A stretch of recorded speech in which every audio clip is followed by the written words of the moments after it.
हम और आप भगवान के भक्तों की कथा।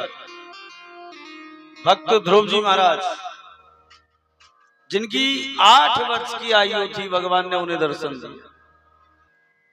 भक्त प्रहलाद जी महाराज की कथा को थोड़ा सा हमने सूक्ष्म रूप में सुना था, लेकिन देखो ध्रुव जी महाराज ने जो भगवान की भक्ति की ना, वो सकाम भावना की भक्ति थी, और प्रहलाद जी महाराज की जो भक्ति थी वो निष्काम भावना।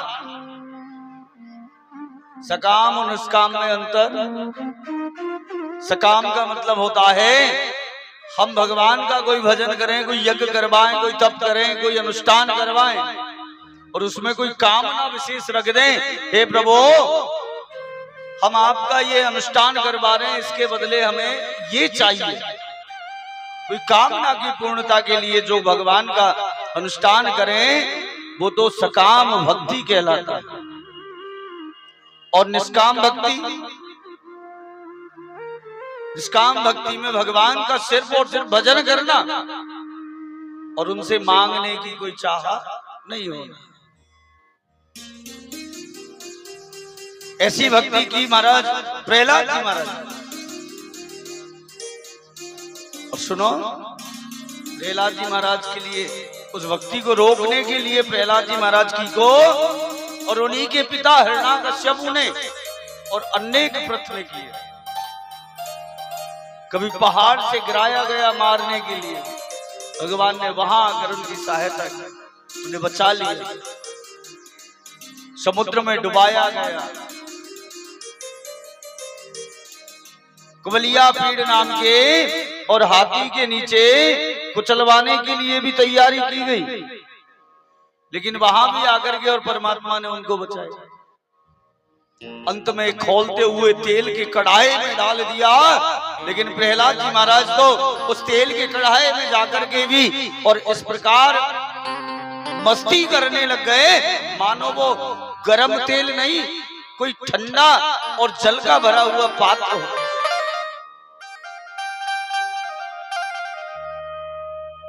एक बार प्रहलाद जी महाराज की मां है कयादू, मां कयादू से और कहा हिरण्याकश्यप ने, बोले जाओ और इसे विष दे कर गया। देखो दुनिया में सब कोई कुछ कर सकता है, लेकिन मां अपनी संतान के लिए कभी गलत नहीं कर सकती।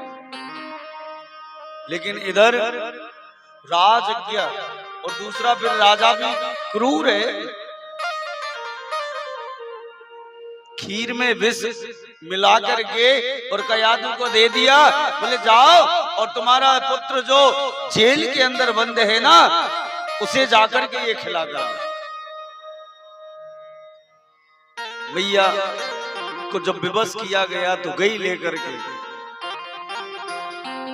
और मां ने जाकर के कहा, बेटा प्रहलाद ये तेरे परमात्मा नारायण का प्रसाद है, ले तू इसे ग्रहण कर ले। और जैसे ही सुना प्रहलाद जी महाराज ने कि प्रसाद है, तत्काल उस खीर का पान कर गए। प्रहलाद जी का बाल बांका नहीं हुआ। क्यों? प्रसाद मान करके उन्होंने उसे ग्रहण किया।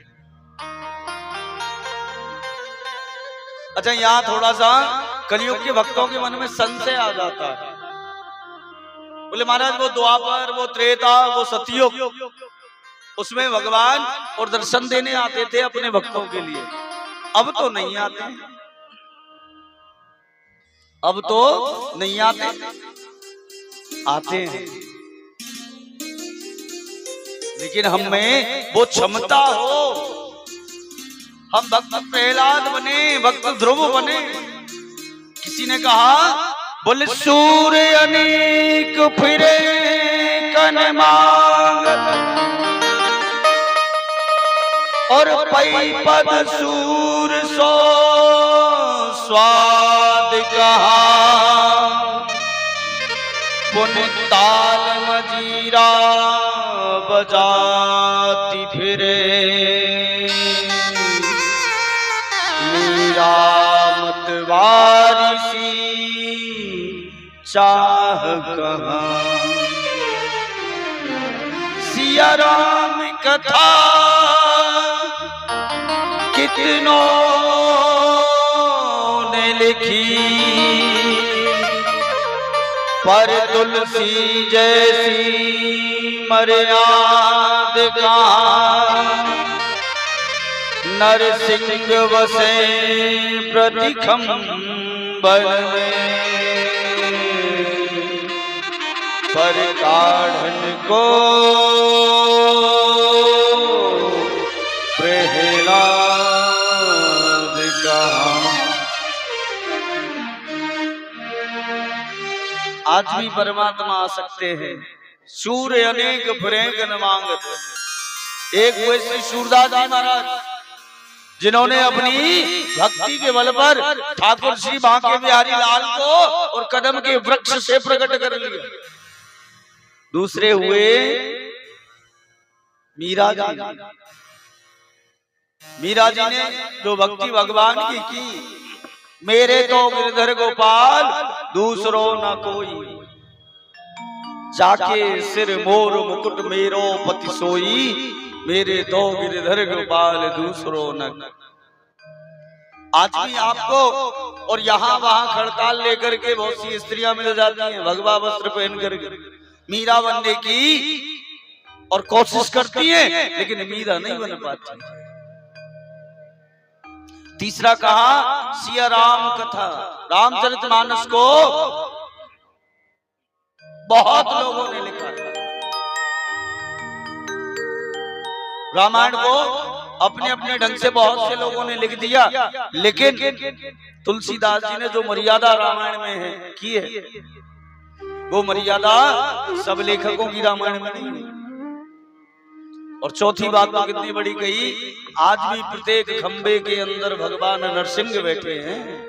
नरसिंह बसे प्रति खंबन में पर कारण को प्रहलाद। आज भी प्रत्येक खंबे के अंदर भगवान नरसिंह बैठे हुए हैं, लेकिन उसे निकालने के लिए भक्त प्रहलाद कोई नहीं है।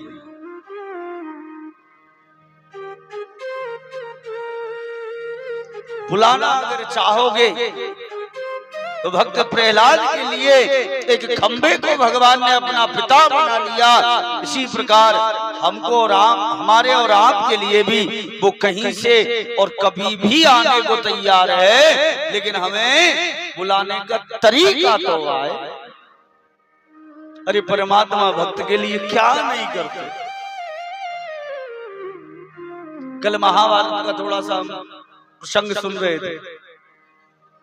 जिस समय महाभारत में और पितामह भीष्म से दुर्योधन ने कहा, अरे बाबा तुम मन से तो पांडवों की ओर हो, तन से मेरी ओर हो, अरे खाते मेरा हो और बजाते पांडवों का हो। भैया क्या हुआ दुर्योधन ऐसे? बाबा देखते नहीं हो मेरी सेना रोज दिन प्रतिदिन कितना कम होती जा रही है, कितने योद्धा और मेरे मर जाते हैं, और आप पांडवों का ही योद्धा तक नहीं मारते हो, मेरा नमन खाते हो और तरफदारी करते हो पांडवों की। पितामह भीष्म को थोड़ा सा बुरा लग गया और उसी समय पितामह भीष्म ने प्रतिज्ञा कर ली, दुर्योधन कल के युद्ध में पांचों पांडवों में से और किसी एक पांडव को मैं तेरे सामने मार करके दिखाऊं।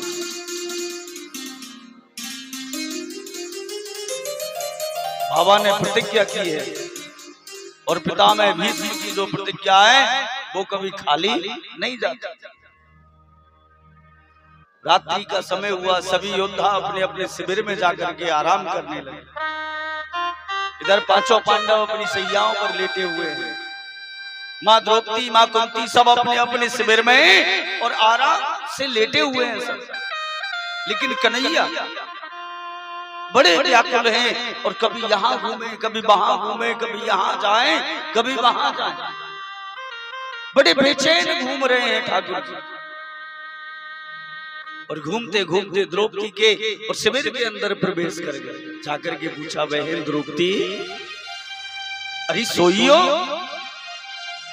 हाँ कहा ना सोई हो, तुझे नींद आ रही है तुझे? हाँ कन्हैया, अरे रात्रि का समय है तो सोना ही तो है। कुछ तुझे पता है आज पितामह भीष्म ने क्या प्रतिज्ञा की है? क्या द्रौपदी, आज बाबा ने युद्ध में प्रतिज्ञा की कि कल के युद्ध में तो किसी एक पांडव को मैं मार दूंगा। हाँ बाबा पता है ना मुझे।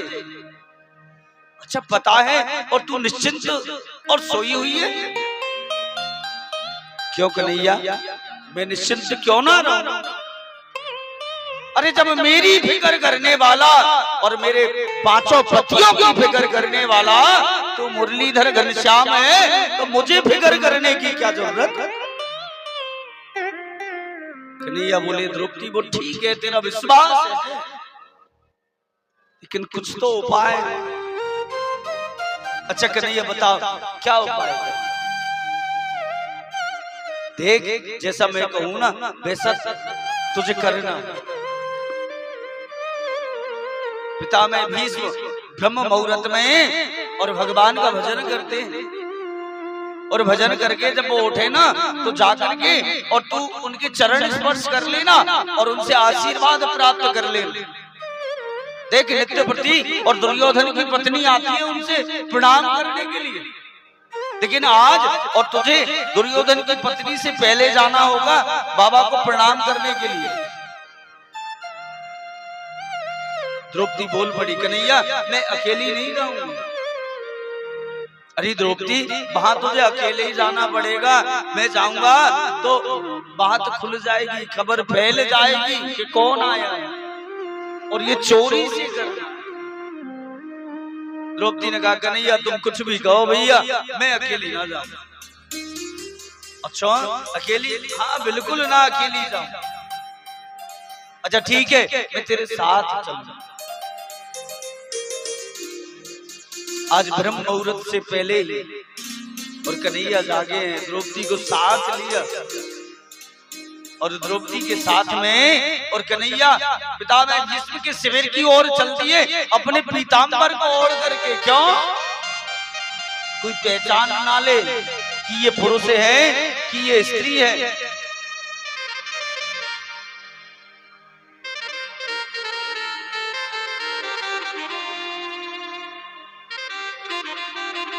बोलिए वृंदावन में हरिलाल की जय हो।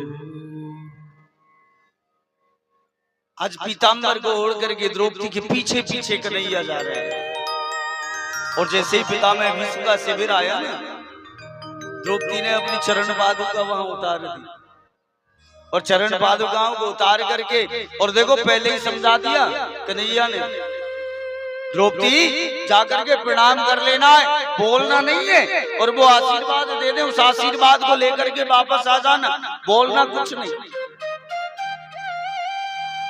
अब अंदर प्रवेश किया। इधर कन्हैया ने क्या किया, द्रौपदी की चप्पलों को उठाया अपने पीताम्बर में लपेट करके अपनी बगल में दबा लिया, और द्रौपदी अंदर प्रवेश कर गई शिविर में।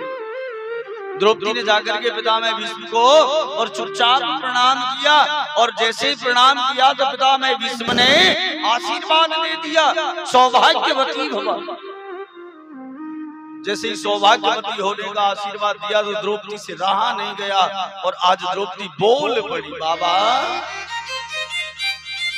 एक तरफ आशीर्वाद देते हो सौभाग्यवती होने का, और दूसरी तरफ प्रतिज्ञा करते हो कि कल के युद्ध में एक पांडव को मार दूंगा।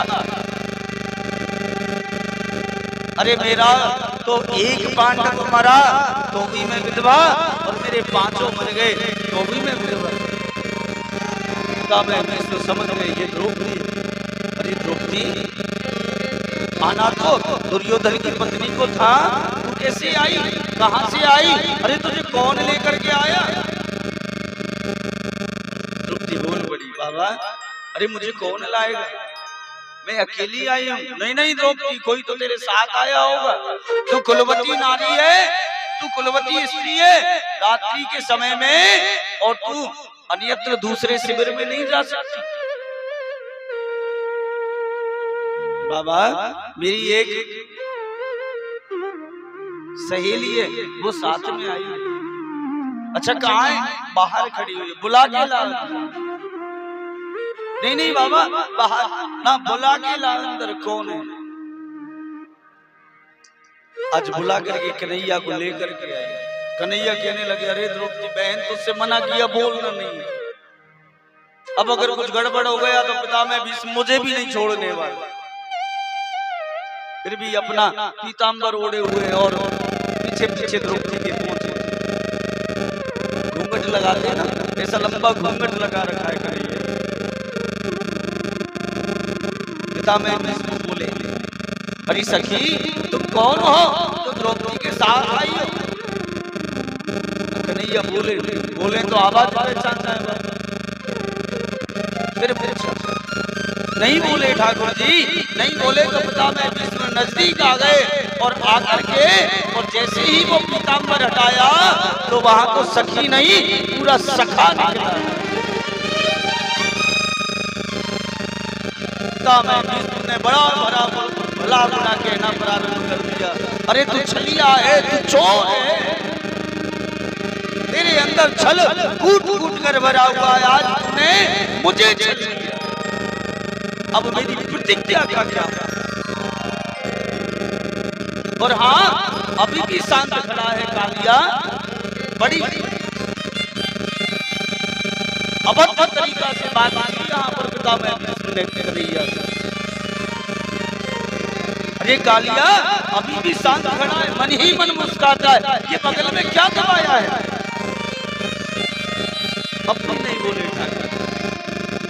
बाबा नजदीक आए, आकर के बगल में जो दुपट्टे में चप्पलें लपेट करके खड़े थे ठाकुर, वो जोर से झटका तो दुपट्टे से चप्पल नीचे गिरी तो पितामह भीष्म बोल पड़े, अरे द्रौपदी, जिसकी चप्पलों की रखवाली तेरा कन्हैया करे ना, उसके पतियों का बाल बाका कोई नहीं कर सकता। द्रौपदी, तू कहती है एक पति को मारने वाली बात, अरे तुम्हारी तो चप्पलों का कोई कुछ नहीं बिगाड़ सकता, तो तेरे पतियों का क्या बिगाड़ेगा? हम चाहें तो, हम जब चाहेंगे ना तब वो हमारी चप्पलों की रखवाली करेगा। और भैया, ऊपर के मन से अगर भगवान का भजन करें, भगवान को चाहें, भगवान को पाना चाहें, तो वो आने वाला नहीं है। भक्त तो बनना पड़ेगा, भाव तो लाना पड़ेगा। अगर भाव नहीं है तो वो परमात्मा मिलने वाला है। भाव के वशीभूत होकर के कल बता रहे थे, अर्जुन का रथ आका, बस सबके यहाँ झूठे पेड़ खाए ठाकुर।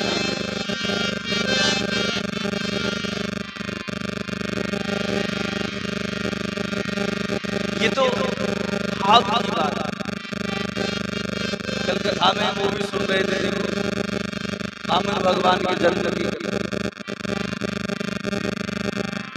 महादीति ने और अपने पति से कहा, बोले प्रभु, मेरे बालक जो है देवता और यहाँ वहां छुपे फिर रहे राजा बलि के डर से, आप कुछ तो करें। व्रत बताया, भगवान वामन बन करके और माँ अदिति के यहाँ जन्म लेकर के। अच्छा सुनो, वामन भगवान जब गए राजा बलि के यहाँ, राजा बलि उस समय अपनी यज्ञशाला में पूजन कर रहा था और जैसे ही दूर से और भगवान की छटा राजा बलि की यज्ञशाला की ओर पहुंची ना, तो एक तेज पुंज प्रकाश और राजा बलि को दिखाई दिया दूर। राजा बलि वहां से खड़ा हुआ अपने स्थान से और दौड़ पड़ा। अरे ना सायंकाल का समय है और ना प्रातः काल का समय है, ये सूर्य की लालिमा के जैसा और प्रकाश मेरी यज्ञशाला की ओर कौन आ रहा? आज दौड़ करके पहुंचे तो एक छोटे से वामन भगवान राजा बलि की यज्ञशाला की ओर आ रहे हैं। जाकर के प्रणाम किया, प्रणाम करके और हाथ पकड़ करके और ठाकुर जी को अपने यज्ञशाला की ओर लाए और लाते ही उनका स्वागत किया। स्वागतम ते नमस्तुभ्यं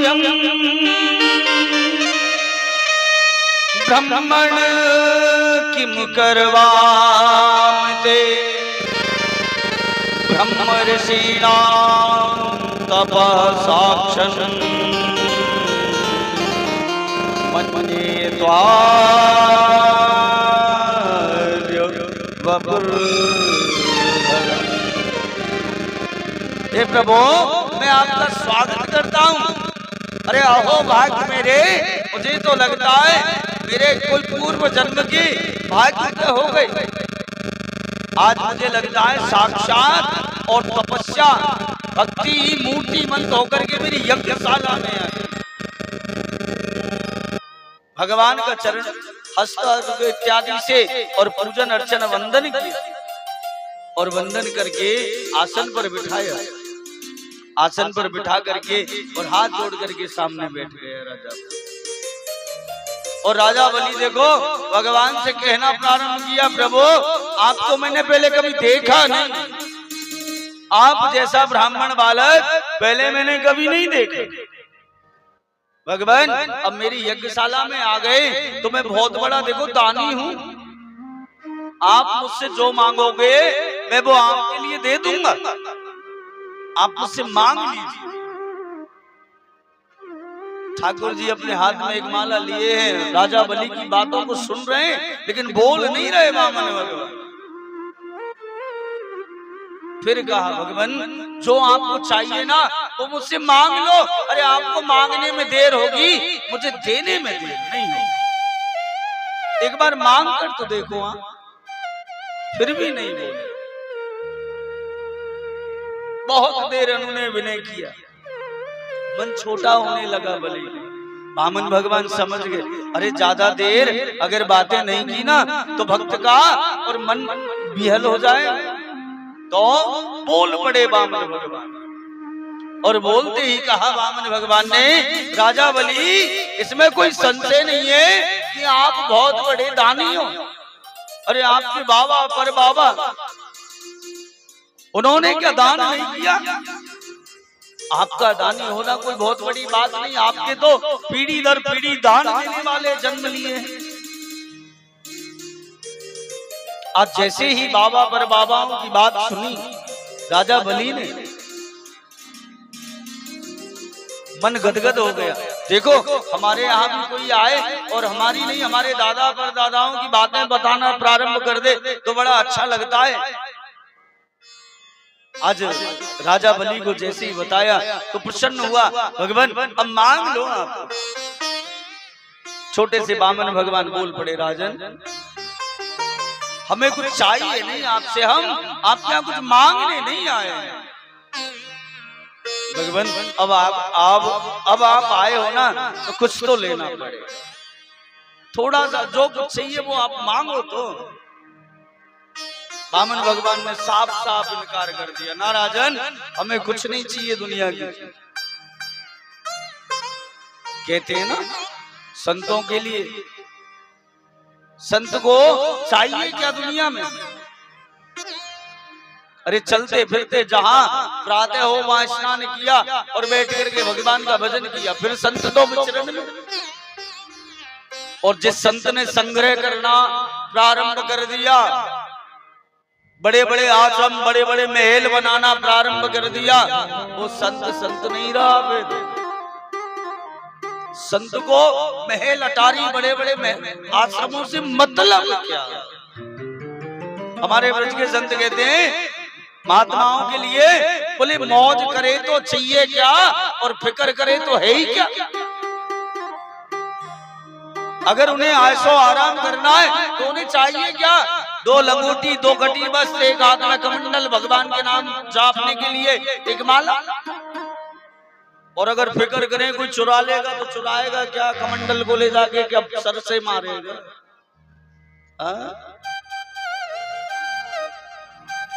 डर तो उन्हें होता है जो एकत्रित करना प्रारंभ कर दे, माल खजाना, बड़ी बड़ी बिल्डिंगें। यहाँ वामन भगवान ने मना कर दिया। राजा बलि कहने लगा, प्रभु आप छोटे से बटुक ब्राह्मण हो, एक काम करें। बोले क्या? बोले मैं आपको देना चाहूंगा। क्या? बोले काम कांचनम गुणवदधाम तथान पे मुतबाबि विप्रकन्या रामां समृद्धस्तुरागान् गजानवा रथांस धातुं संप्रतीक्षता। महाराज आप जितने बड़े हो ना बामन अंगुल के, उतनी बड़ी मैं किसी ब्राह्मण कन्या के साथ में और आपका विवाह करवा दूं। अब बामन भगवान थोड़ा सा और मान गए राजा बलि से। राजा बलि से कहने लगे अच्छा महाराज हम विवाह कर लेंगे, लेकिन सुनो विवाह के बाद तो बड़ी व्यवस्थाएं होती हैं। बोले क्या? रहने के लिए महल चाहिए, घर चाहिए। बोले वो महल भी हम आपको बनवा के दे देंगे।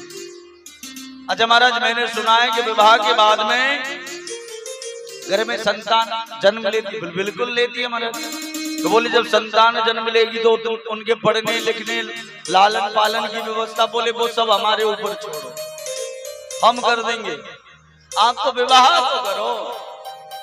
अच्छा महाराज जब बड़े हो जाएगी संतान तो फिर उनका विवाह, बोले वो भी हम करवाएंगे, आप चिंता ना करें। अच्छा महाराज एक बात और है। बोले क्या? बोले जब परिवार बड़ा होता है ना तो एक आध कोई ना कोई मर भी जाता। बोले हाँ मरता भी है। तो बोले मरता है तो वो रोने वालों की व्यवस्था। आज राजा बलि बोला, बोले महाराज रोना तो आपको ही पड़ेगा, रोने वालों की व्यवस्था नहीं कर पाऊंगा। बामन भगवान बोल पड़े राजन जिस काम को करने से अंत में रोना पड़े ना वो काम हमें नहीं करना।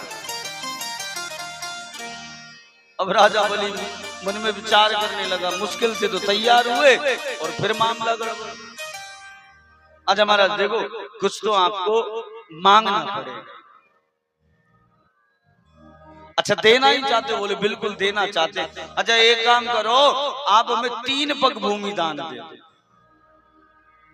राजा बलि बोला, बोले आपको जहां चाहिए वहां से नाप लो। बोले ऐसे नहीं लेंगे तो? बोले पहले संकल्प करो और संकल्प करने के बाद में वो संकल्प का जल जब हमारे हाथ में दोगे तब हम 3 पग भूमि नाप। राजा बलि से कहा भगवान ने तस्मात् त्वज्जो महीमी सद व्रणे हम वरद सर्वा पदानि त्रीणि दैतेन्द्रो संहितानि पदानि। और सुनो महाराज वो जो 3 पग भूमि लेंगे ना संकल्प के बाद वो भी हम अपने चरण से नापेंगे, आप नाप के दोगे वो नहीं। अब तो बामन भगवान की बात को सुन करके राजा बलि हंसने लगा, कहने लगा हे प्रभु एक तो वैसे ही बहुत छोटे हो और बुद्धि भी आपकी छोटी ही है। क्यों? अरे आपके पैर से 3 पग भूमि नापोगे तो कितना आएगा? एक आसन नहीं बिछ पाएगा। कहने लगे बामन भगवान, बोले राजन हमें बस एक आसन बिछाने के लिए चाहिए। क्यों? अरे कहीं भी आते जाते हैं और कहीं आसन लगा के भगवान का भजन करने के लिए बैठ जाते हैं ना, तो जिसकी जमीन में बैठे वही आकर के खड़ा करे उठो यहाँ से, अभी भजन करने बैठे हो, कल को यहाँ बजरंग बली ला के बैठाओगे और परसों को मंदिर बनाओगे, उसके बाद मेरी जमीन को घेर लोगे। महाराज वो इतनी सी ही जगह चाहिए जिसमें मेरा आसन बिछ जाए और उसमें बैठ करके और मैं भजन करूं। लेकिन हाँ जब संकल्प करोगे तब लूंगा।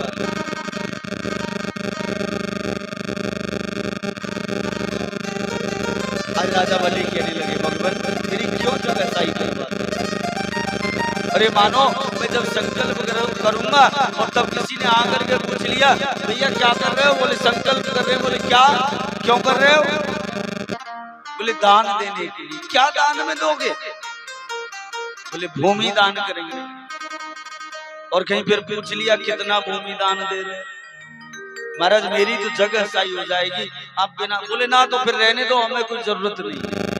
अरे आपने बार बार आग्रह किया तो हमने कहा चलो मांग लेते हैं अगर कहते हैं। अब आप संकल्प नहीं करोगे तो हमें चाहिए भी। और सुनो बिना संकल्प किए हुए दान लगता भी नहीं। साथ जरूरी नहीं कि जल लेके हाथ में और तब संकल्प करो। मन में संकल्प कर लो कि मैं ये दान दे रहा हूं, उससे मुझे कोई कामना कर लो, और कामना नहीं करो तो जन कल्याण के लिए कर दो, स्वयं के कल्याण के लिए कर दो, लेकिन संकल्प जरूर होना चाहिए दान देने से। महाराज नहीं करोगे तो हम तो नहीं लेंगे। अब राजा बलि मन में विचार करने लगा, बड़ी मुश्किल से तो मनाया और ये तो फिर दूर हो गए। अच्छा ठीक है महाराज, मैं संकल्प करने के लिए और व्यवस्था करता हूँ। अब दूर बैठे बैठे शुक्राचार्य मुनि देख रहे थे, जो दैत्यों के गुरुदेव हैं शुक्राचार्य महाराज। अब एकदम से ध्यान लगा करके देखा, अरे छोटे से बटुक बामन को पहले तो कभी नहीं देखा, और ये आया भी है तो संकल्प के लिए इतना जोर क्यों देता। आज ध्यान लगाया और ध्यान लगा करके देखा तो कोई ये बामन नहीं, तो ये तो साक्षात नारायण। राजा बलि के पास पहुंच गए दौड़ करके शुक्राचार्य, और जाकर के और मुनि ने राजा बलि का हाथ पकड़ा और एक बगल में ले जाकर के कहने लगे, राजन जानते हो ये कौन है? गुरुदेव ये छोटा सा बामन बालक है। और कौन है? बोले ये बामन कुछ नहीं है। तो बोले ऐसे बेरोचनी साक्षात भगवान पुरुष परा कश्यपादितिर जातो जीवानां कार्य साधका। अरे ये कोई बाबा नहीं है, तो पूरा 53 कहते बोले ऐसे में रोचने साक्षात, ये साक्षात नारायण है। कश्यप मुनि और मां अदिति को कारण बना करके देवताओं के भला करने के लिए बामन बन के आया अवतार धारण करके। सुनो राजन, स्पष्ट मना कर दो मैंने कुछ नहीं दिया, और अगर 3 पग भूमि का संकल्प कर लिया ना तो 3 पग में आपका सर्वस्व माप लेगा ये बामन, फिर रहोगे कहां। राजा बलि हाथ जोड़ के गुरुदेव के सामने खड़े हो गए। गुरुदेव अरे बड़ी मुश्किल से तो इसे मांगने के लिए मैंने तैयार किया, और अब ये मांगने लगा तो आप कहते हो कि कुछ नहीं देना है, मना कर दे। गुरुदेव आपने तो सिखाया कि बेटा झूठ नहीं बोलनी चाहिए, अब मैं झूठ कैसे से बोलूं? या शुक्राचार्य मुनि कहने लगे, बोले राजन कुछ स्थान ऐसे होते हैं जहाँ झूठ बोलने से पाप नहीं लगता। अच्छा हमारी बात को ध्यान से सुनना, कहाँ झूठ बोलने से पाप नहीं लगता है? भागवत भगवान कह रहे हैं, हम नहीं कह रहे इस बात को। और भागवत जी में भी शुक्राचार्य मुनि कह रहे हैं। कौन कौन से स्थान है? स्त्री सुनर्म विवाह प्रत्यर्थे प्राण संकटे गो ब्राह्मणार्थे हिंसाया नान्यतम सज्जा जुगपति। कौन कौन से स्थान बताए? सबसे पहला कहा स्त्री। माताओं क्षमा करना, मैं नहीं कह रहा इस बात पर। स्त्रियों से झूठ बोलने में पाप नहीं लगता। तो हमारे भैया लोग समझेंगे कि अब तो रोज ही झूठ बोलो, क्या बुराई करें। लेकिन सुनो, स्थिति को भांपते हुए और झूठ बोला जाए तब। स्थिति कैसे? आजकल माता बहनें कहीं भी जाए, किसी दूसरे के घर कोई फंक्शन में, कोई विवाह में, कहीं भी कोई भी काम ना, तो वहां जाती है ना तो बस 2 ही चीज देखती है। क्या? एक तो इस दूसरी स्त्री ने कपड़े कैसे पहने, और दूसरा बोले इसके पास जो गहना है, जो जेवर है वो कैसा।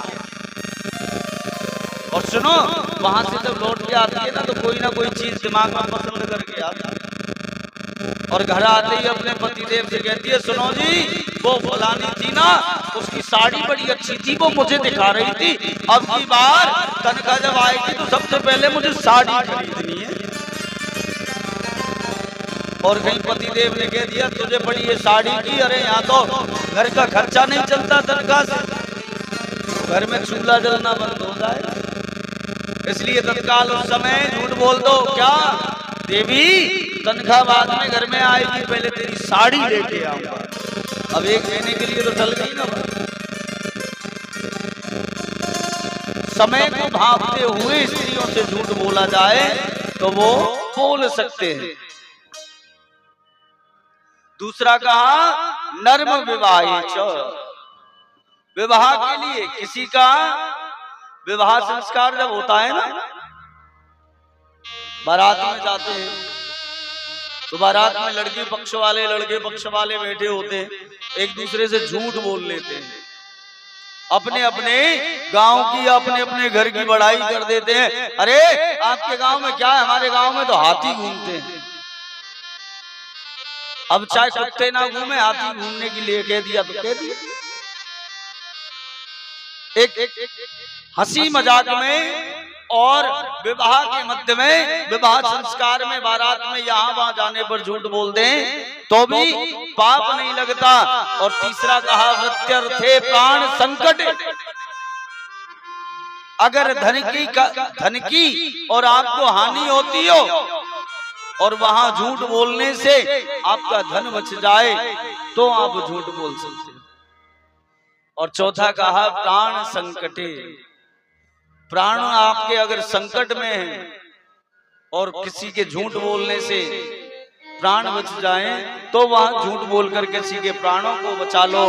और पांचवा कहा, गो ब्राह्मणार्थे हिंसायाम, गाय के ऊपर, ब्राह्मण के ऊपर, संत के ऊपर अगर हिंसा होती हो और वहां आपके झूठ बोलने से उसके ऊपर से हिंसा दूर हो जाए तो वहां झूठ बोल देना चाहिए। राजा बलि कहने लगे, गुरुदेव आप चाहे कुछ भी समझाओ, मेरे समझ में नहीं आता।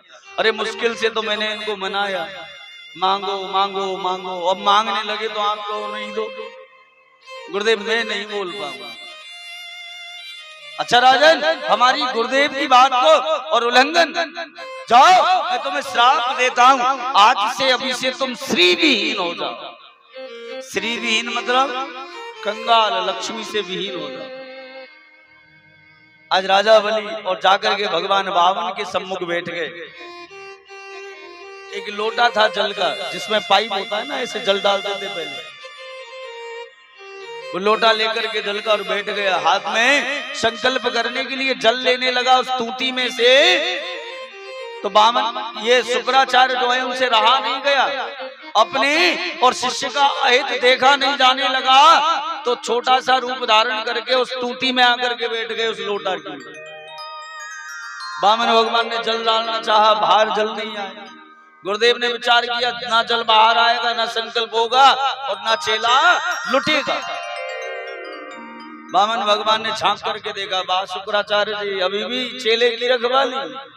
अपने आसन से कुस्सा निकाली और निकाल करके और उस लोटा की उस तूती में फेंक करके मारी, तो शुक्राचार्य जी महाराज की एक आंख गोविंदाय नमो नमः, एक आंख खुलवा बैठे शुक्राचार्य जी महाराज। दौड़ करके भागे, हे भगवान कोई ले रहा है कोई दे रहा है, और हमने अपनी आंखें से ही फुड़वा ली। यहाँ देखो, हमें भी जीवन में सीखने के लिए कुछ मिलता है क्या? कोई दान देता हो तो उस दान देने वाले से और जाकर के कभी उस दान को देने वाले से ये नहीं कहना कि तुम 500 दे रहे हो तो 250 ही दे दो। कोशिश हो तो दान देने वाले से, हाँ भैया जितना हो बढ़ चढ़ करके दो, हमें कोई मतलब नहीं। क्योंकि दान देने वाले को रोकोगे तो यहाँ शुक्राचार्य महाराज ने रोका राजा बलि को, तो अपनी एक आंख बुढ़ा बैठे। और ये है भैया कलयुग, यहाँ सब कुछ डबल मिलता है। किसी दान देने वालों को रोकोगे ना तो हो सकता है दोनों आंख उड़ा बैठो। एक बार दोनों हाथ उड़ा के आवाज नहीं आई आप लोगों की इधर से? ठंडी ज्यादा है क्या? नहीं है ना? तो एक बार दोनों हाथ उठा के राधे। देखो आज जोश में रहो। क्यों? आज हमारे ठाकुर जी वृंदावन बिहारी लाल और कन्हैया का जन्म उत्सव है। घर में भी आप लोग बर्थडे मनाते हो, चाहे वो बर्थडे मनना है शाम को, लेकिन सुबह से ही एकदम हाई फाई बन के, और यहाँ आप कल कहा था पीले पहन के आना, ये लाल लाल ज्यादा चमक रही है। देखो इधर सफेद सफेद चमक रहे हैं, हमको देखो ऊपर से नीचे तक पूरे पीले बने बैठे। ये होता है भगवान से प्रेम। अब भाव ही हमारा उतना ही बन रहा है कि पीले कहां से लाए, है ही नहीं है। हमने तो कहा अरे 60 टका का गमछा आता है पीला, वही डाल के आ जाते गले में। लेकिन अब भाव तो हमारा उतना ही है कि हाँ कथाई तो है, क्या जरूरी है। लेकिन सुनो, ये जगत के पिता का हम जन्मोत्सव मनाने जा रहे हैं, जिसके कारण हम और आप संसार में जी रहे हैं। आज उसका उत्सव मनाने जा रहे हैं, और उसी के उत्सव में अगर उत्साह नहीं है हमारा तो बेकार है भैया जीना ही। आज वामन भगवान ने हाथ में जल दिया राजा बलि के में, और संकल्प करवा दिया, और संकल्प करवा करके अपने हाथ में वो जल लिया, और जल लेकर के राजा बलि से कहने लगे राजन अब प्रणाम कर लो।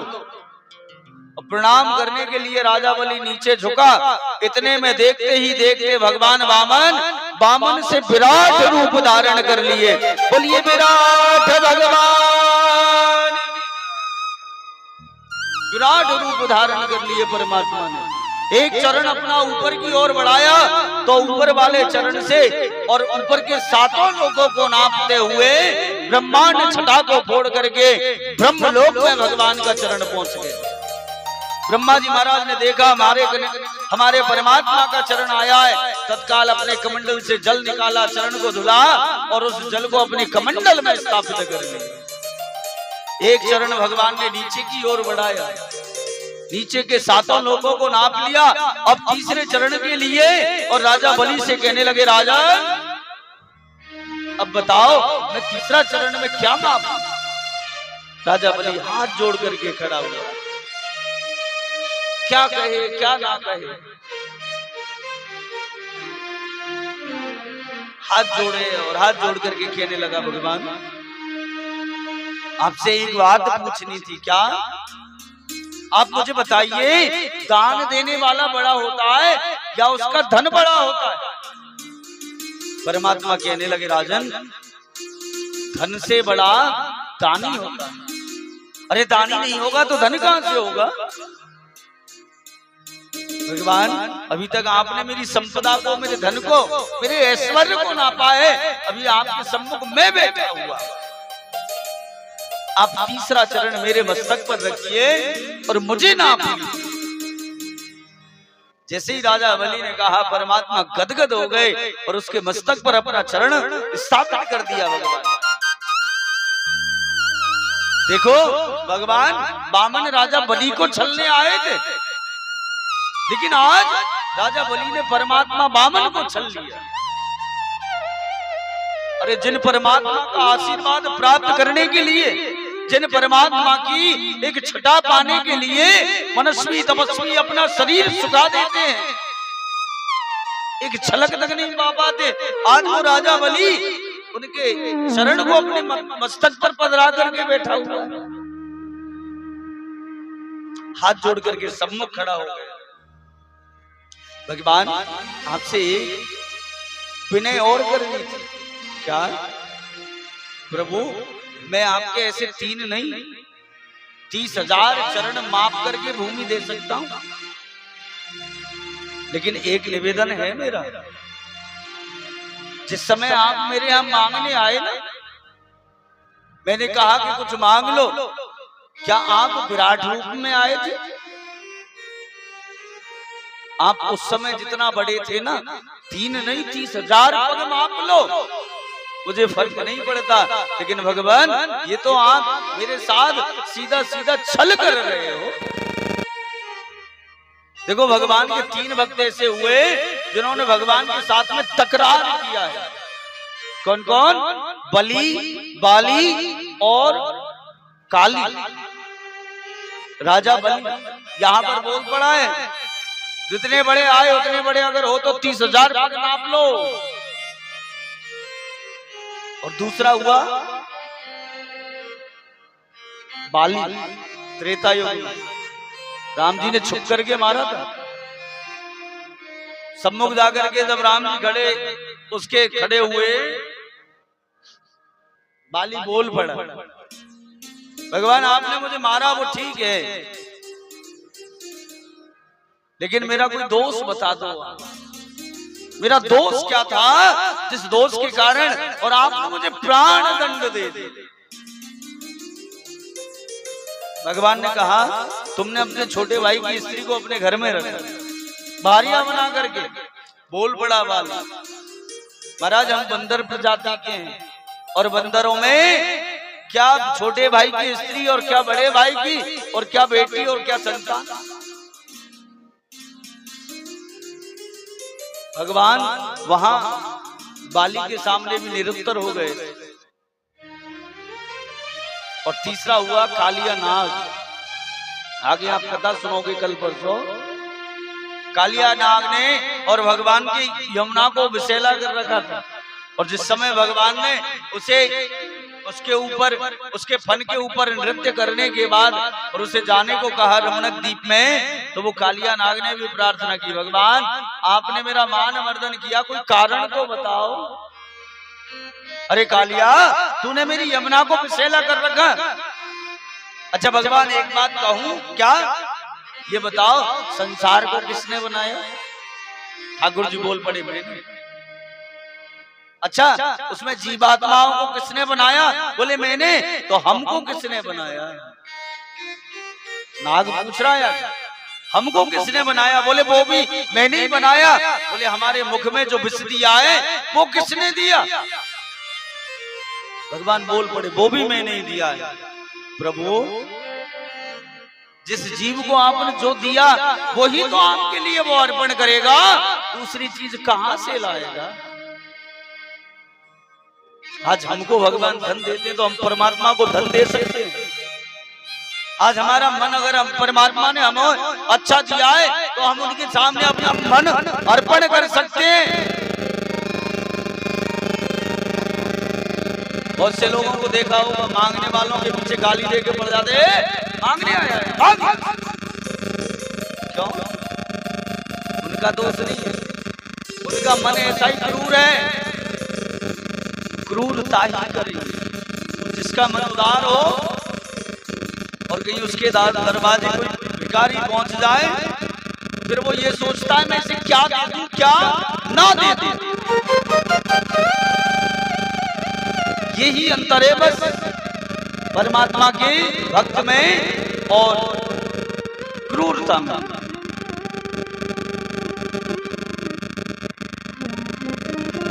बोलिए वृंदावन बिहारी लाल की। देखो राजा बलि की एक बेटी थी, उसका नाम था रत्नमाला। और जिस समय वामन भगवान आए थे ना छोटे से बनकर के, रत्नमाला ने जैसे ही उस बालक को देखा तो उसके ऊपर मोहित हो गई और मोहित होकर के मन ही मन विचार करने लगी, अरे ऐसा बालक तो मेरे यहाँ भी हो, इतना सुंदर बालक तो मेरे यहाँ भी हो तो मैं उसे अपना स्तनपान करा दूं। भगवान ने मानो मन ही मन से आशीर्वाद दे दिया, जा रत्नमाला तेरी ये कामना पूर्ण करूंगा मैं। और लेकिन जिस समय वामन भगवान ने विराट रूप धारण किया ना, उस समय रत्नमाला का भाव बदल गया और मन में क्या विचार करने लगी, अरे ऐसा बालक मेरे घर में हो, मैं उसे स्तन पान कराऊं, लेकिन उन स्तनों के ऊपर और विष लगा दूं जिससे कि वो उसी समय में मर जाए। क्या? अरे मेरे पिता का सर्वस्व लूट लिया इसने। वामन भगवान ने वहां भी आशीर्वाद दे दिया, रत्नमाला तू दुग्ध पान भी कराएगी, तू अपने स्तनों के ऊपर विष भी लगा करके आएगी, लेकिन कौन मरेगा और कौन मारेगा ये तो समय बताए। आज वामन भगवान और राजा बलि से प्रसन्न हो गए सर्वस्व लेने के बाद।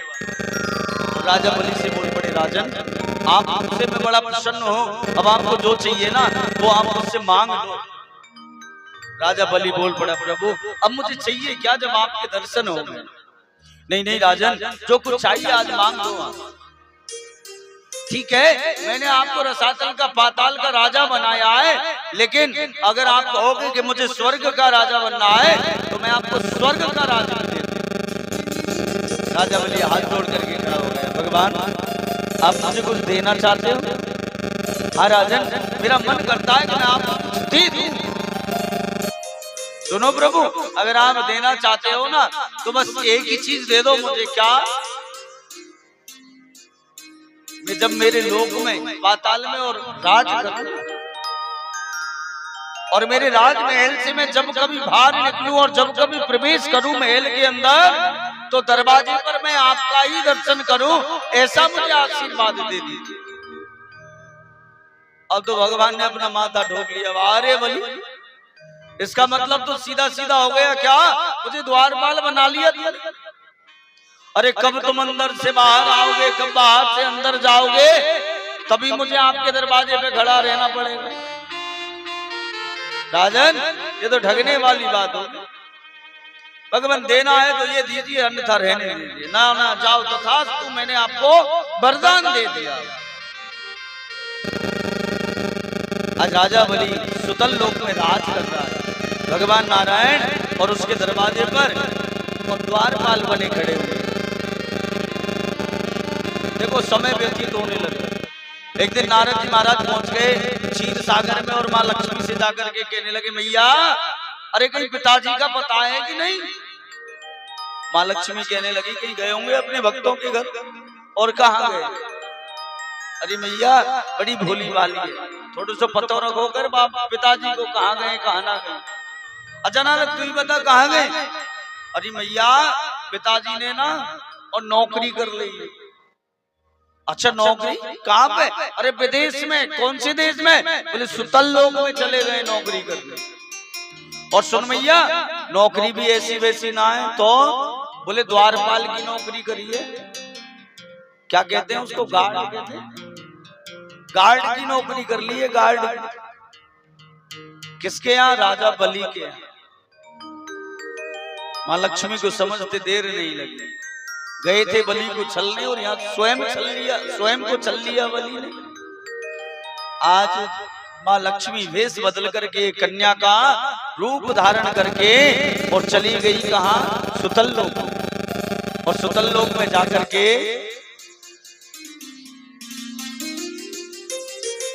और राजा बलि के दरवाजे पर पहुंची। देखो श्रावण का महीना था जब पहुंची हैं, तो श्रावण का महीना था और राजा बलि के नजदीक जाते ही और कहा, बोले भाई मैं आपको भाई बनाना चाहती हूँ। क्यों? मेरे यहाँ कोई भाई नहीं और आपके हाथ के ऊपर रक्षा सूत्र बांधना चाहती हूँ। राजा बलि ने भी कह दिया, बहन मेरे यहाँ भी कोई बहन नहीं है, आप मेरी बहन बन जाओ, मैं आपका भाई बन जाऊंगा। आप बांधो मेरे हाथ के ऊपर रक्षा सूत्र। इधर माँ लक्ष्मी ने जो कन्या बनकर के गई है, राजा बलि के हाथ के ऊपर रक्षा सूत्र बांधा है। आज राजा बलि बोल पड़ा, बहन जो तुझे मांगना है ना वो मांग ले। देखो उसी दिन से ये रक्षाबंधन का त्योहार प्रारंभ हुआ है।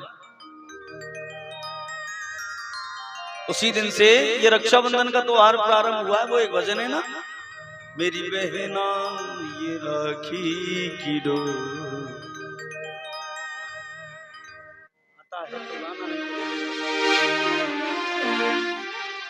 बड़ी सुंदर।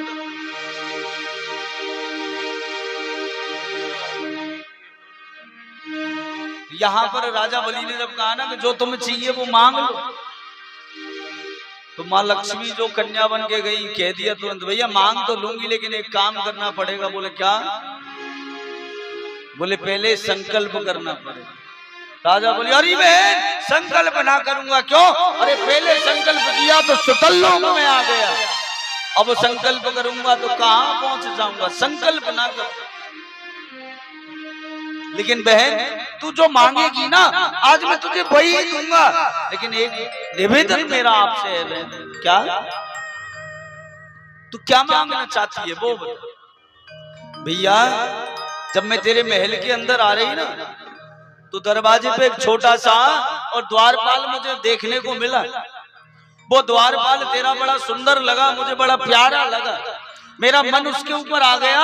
मेरे आगे कोई काम करने वाला नौकर नहीं है, कोई द्वारपाल नहीं है भैया, वो द्वारपाल मुझे तू दे दे बस। राजा बलि समझ गया ये द्वारपाल कोई और थोड़ी है, ये तो नारायण है। और ये मांगने वाली, अब संशय दिमाग में है, ये मांगने वाली कौन हो सकती है। हाथ जोड़ के खड़ा हो गया, बहन वो द्वारपाल ले जा, वो सब कुछ ले जा, लेकिन अपना दर्शन तो दे जा, तू कौन है, अपनी सच्चाई तो बता दे बहन, तू कौन है। आज इतनी बातें ही कर रहे थे कि नारायण भगवान द्वारपाल रूप में वहां आ गए और दोनों एक साथ खड़े हुए और लक्ष्मी नारायण के रूप में, और आज राजा बलि को दर्शन दिए हैं। बोलिए लक्ष्मी नारायण भगवान जय। देखो कितना बड़ा दानी था ये राजा बलि, जिसने नारायण को भी दान में और संपूर्ण संसार का और दान कर दिया, और अंत में लक्ष्मी के लिए नारायण को दान में दे दिया। जिस लक्ष्मी के सामने हमारा भीख मांगते हैं, घर में इतनी आ जाए कैसे भी आ जाए, दिवाली के दिन मांगते हैं ना भीख, लक्ष्मी पूजन संपदा मांगते हैं और कुछ नहीं मांगते वहां बैठ करके, लेकिन आज उसी लक्ष्मी के लिए और नारायण को दान में दे दिया। इतना बड़ा दानी है राजा बलि। अच्छा राजा बलि के नाम से ही और एक दान प्रचलन हुआ जिसका नाम पड़ा बलिदान। क्या बलिदान। अब हम और आप लोग उस बलिदान का क्या मतलब निकालते हैं, हमने आपने क्या मतलब निकाल रखा है बलिदान का मतलब। दुर्गा मैया के सामने वो काट दो पीट दो ये कर दो, क्यों। बलि का मतलब ये थोड़ी है, बलि का मतलब तो बलिदान, बलिदान का मतलब राजा बलि के जैसा दान देना बलिदान कहलाता है। जिसने अपना सर्वस्व नारायण को दान में दे दिया। अरे सर्वस्व तो क्या, अपने आप स्वयं को भी नारायण को दान दे दिया, और अंत में वो ही नारायण मां लक्ष्मी को दान में दे दिया, उसे कहते हैं बलिदान। अब हम और आप बलिदान का मतलब लेकर के और बैठे। दशहरा आ रहा है, मां दुर्गा को कई कथा कर रहे थे, हम ऐसी कह रहे, वो अरे महाराज दुर्गा के लिए तो महिष चाहिए ही, वो महिषासुर मर्दनी है। सत्य बात है, वो महिषासुर मर्दनी है, लेकिन महिषासुर था कौन, कौन था महिषासुर। एक राक्षस था, और स्वयं मां दुर्गा ने और उस राक्षस का अंत किया। और आज हम और आप वही दुर्गा के सामने महिष काट देते हैं, वो बकरा काट दिया, वो मुर्गा काट दिया, क्यों जीव हत्या। एक माँ के सामने आप किसी दूसरी माँ के और लाल को ले जा करके और वध करोगे तो क्या वो मंदिर में बैठी माँ प्रसन्न होगी, कदापि नहीं। थोड़ा सा बदलना हमको पड़ेगा। बहुत सी जगह हम पहले बहुत ज्यादा बोलते थे इस विषय में, लेकिन अब बोलना कम कर दिया हमने। क्यों? क्योंकि लोग बाग हमारा विरोध करना प्रारंभ कर दिए। महाराज ये बिहार है, यहाँ बिना जीव हिंसा के कुछ नहीं होता। मैं आपसे एक निवेदन करूं, आप कहां लेकर के जा रहे हो बिहार को, क्या सोच बना रखी है आपने बिहार के लिए। बिहार कोई साधारण राज्य नहीं है। बिहार को अगर एक तरीके से कहा जाए तो पर्वों का राज्य भी कह सकते हैं। अरे दुनिया में अनेक पर्व मनाए जाते हैं, दुनिया में अनेक देवी देवताओं की पूजा की जाती है, दुनिया में उगते हुए सूरज की पूजा की जाती है। बिहार के अंदर डूबते हुए सूरज को पूजा जाता है।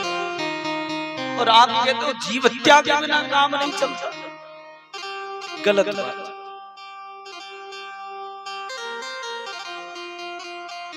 बलिदान का मतलब राजा बलि के जैसा दान देना होता है। मेरी